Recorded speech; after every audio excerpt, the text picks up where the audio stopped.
Well, it is 10 to 1 in the afternoon Friday here, and I lallygagged. Look that one up. I was lallygagging in the office all morning because I'm waiting for ball joint. And then this guy was dinging my doorbell and this package showed up. So let's check it out.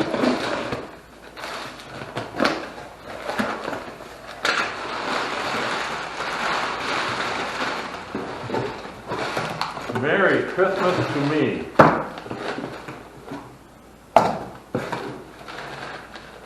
Four of them. And I got 4 more on the way. So that's good. I'll have a couple in stock here. So today I can really make some progress on this now that I got these guys. Let's make sure they send me the proper one. I have to specify the Delphi number, which is, it's a TC 2579. It's the only thing that will work.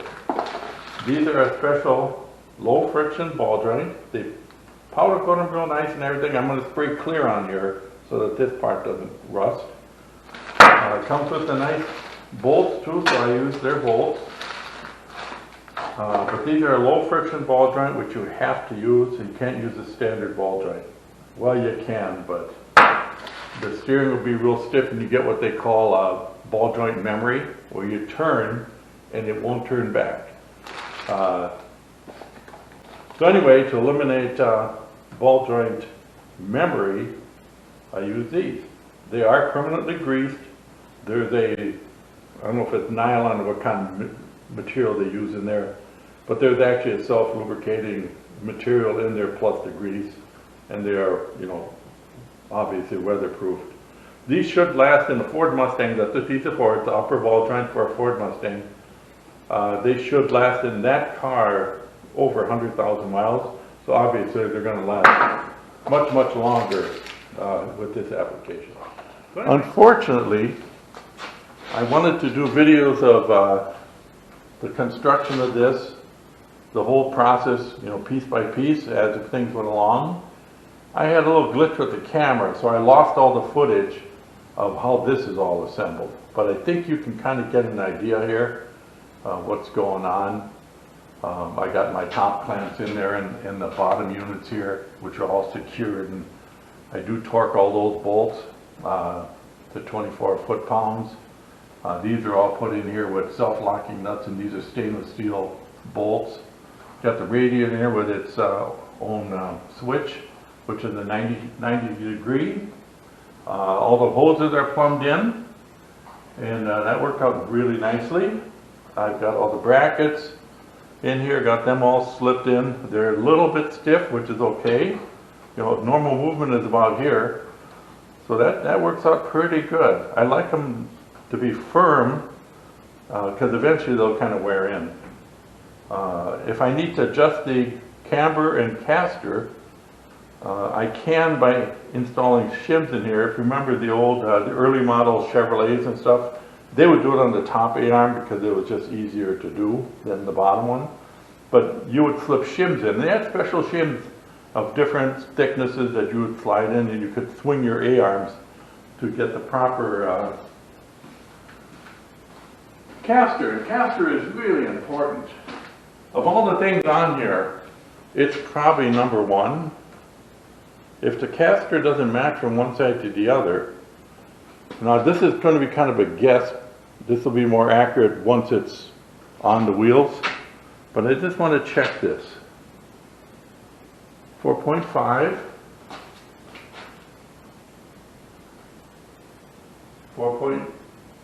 this is 5.9. Well, see, it makes a difference in where I position the arms, so that's the only problem with doing it this way. Now I'm at 5.3. So I can't really check it till I get the A-arms, or not the A-arms, the spindles in here, get the wheels on it, and get it down.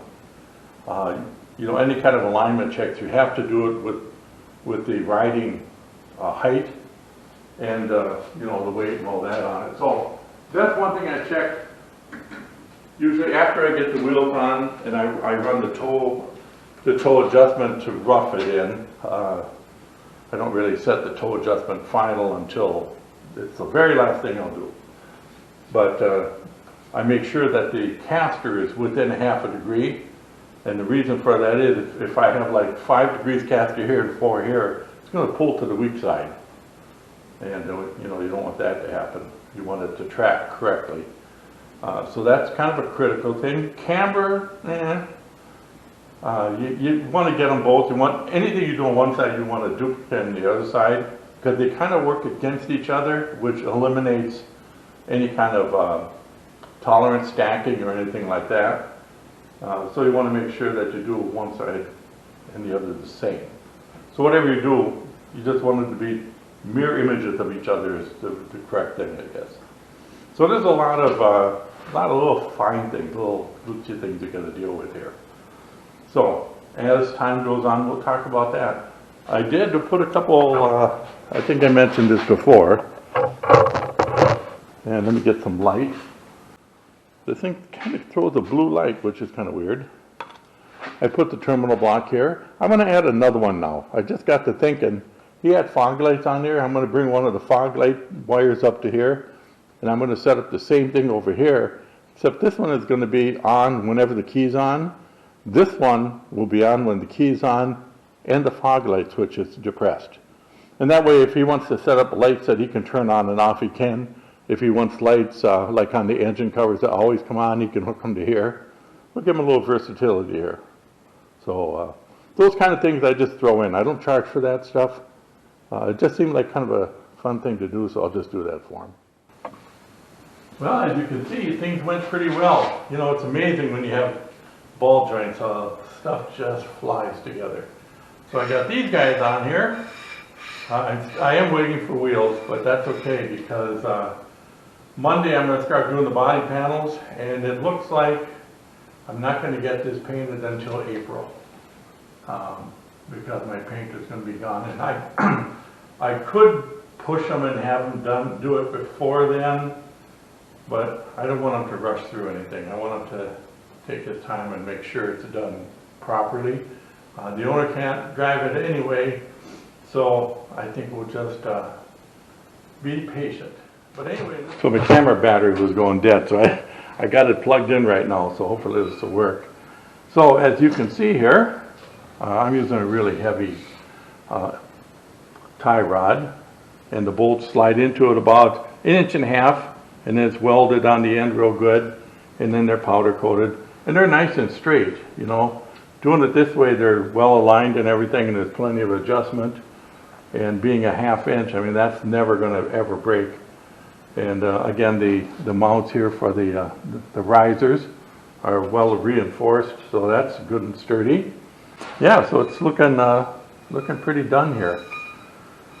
So next week I will do the body panels, get them all done, get it ready for paint, and get this thing drivable. I'll be able to test drive it, get everything done that way. I just won't be able to get it painted until Harry gets back in April from his little trek down to Tennessee. He's going down there to find a place to live. So this will probably be the last bike he will do for me. And going forward next year, I will find a different painter or two. But I'm sure I can get that done. Hopefully I can get somebody as good as him. He was an exceptional painter. Can't say enough good things about my friend Harry. One of these days I'm going to get this camera adjusted right. I keep on viewing my Adam's apple instead of my wonderful looking self. I was going to show you the difference though in these little ends here, tie rod ends. This end here, this is what most guys that are doing trikes and stuff, this is what they use. It's a 3/4 inch stainless steel. It's got a little nylon bushing in there. It's a fairly maintenance-free thing, but it's 3/8. This is what I'm using. It's 1/2 inch, and this is the left-handed side. So what I do is I cut these in 3.5 inch lengths, and then the pipe slides over this, and I weld it. So the threaded end sticks out. And then I fill this with grease. This is all full of grease, where you can't really do that with these. Really, for these, you have to occasionally, in fact, it's got a little cutout here where you put oil so that when it moves, it lubricates it a little bit better. This is a lot better. And, you know, these are quite a bit cheaper, but I prefer this. It's a nice solid deal. And going over yonder, we'll go down so you can see the anti-sway. I do the anti-sway kind of unique. I don't think anybody does it this way. The problem with getting the anti-sway to hook onto the bottom A-arm is you're limited to such a short movement. It would bind up really easy. Where this gives you plenty of movement, this thing can move all over the place and rotate, and it's not going to bind or anything. Plus, you know, already all the stress is on the bottom A-arm, because that's what supports the shock and everything. So you might as well transfer some of it to the top A-arm, which is just riding, it's on for the ride, really.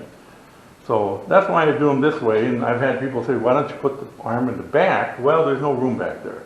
Putting it back there would just, it would make the body panels and everything else just clunky as heck. This actually works pretty good, and I think it looks nice. I kind of like the idea of some structure showing. So, you know, that works out pretty good. There's a bar across there. I used to drill through here and bolt, and then weld bolts onto this and, you know, have them come through and tighten it. Well, doing it this way, I get this tight up against the frame, so you gain an extra 3/8 of an inch of clearance, or ground clearance, which may not seem like a lot, but if you only have limited ground clearance, it's nice to have it, you know, maximized. The one last thing I'm going to do today is grease this anti-sway. It's the only thing that needs maintenance, and it only needs it once, and that's now. I fill this thing. I actually bought this nice Milwaukee electric cordless grease gun, and it is really slick. But I got to grease this thing. I think there's 65 pumps of grease in here. And really, this is about it. Once this is full, there's no maintenance on these. It should be absolutely maintenance-free. Except, you know, once in a while you'll have little, like these ends here are steel, they're raw. I got to touch them up with paint. And going down the road, like once a year, I usually go along and any little rusty spot next to a weld or something, you know, you have to dab a little paint on there. But that's really it. Most people don't even do that, you know. I do once a year. Gives you something to do. Look at it that way. And this just keeps going till grease pops out the end. And this shaft actually is a pretty snug fit in here. You know, it rotates nice and easy, but I mean, there's no play. So what this is doing is it's filling these corners, you know. So this is square and this is not square. Hopefully I'll have enough grease. Oh, there she goes. So that's it. So technically, that should be the last time that needs to be greased. Now I tell people if you want to, again once a year, give it a pump of grease, or maybe two, and if it comes out here, you're done. The biggest thing the grease does here is it prevents water from getting in there.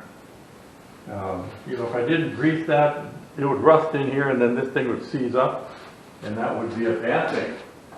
So, that is it for the day. This is done for the week, and yeah, it worked out really good. Getting those, I keep going on about these ball joints, but that's the first time I ever was held up because I didn't have parts on hand.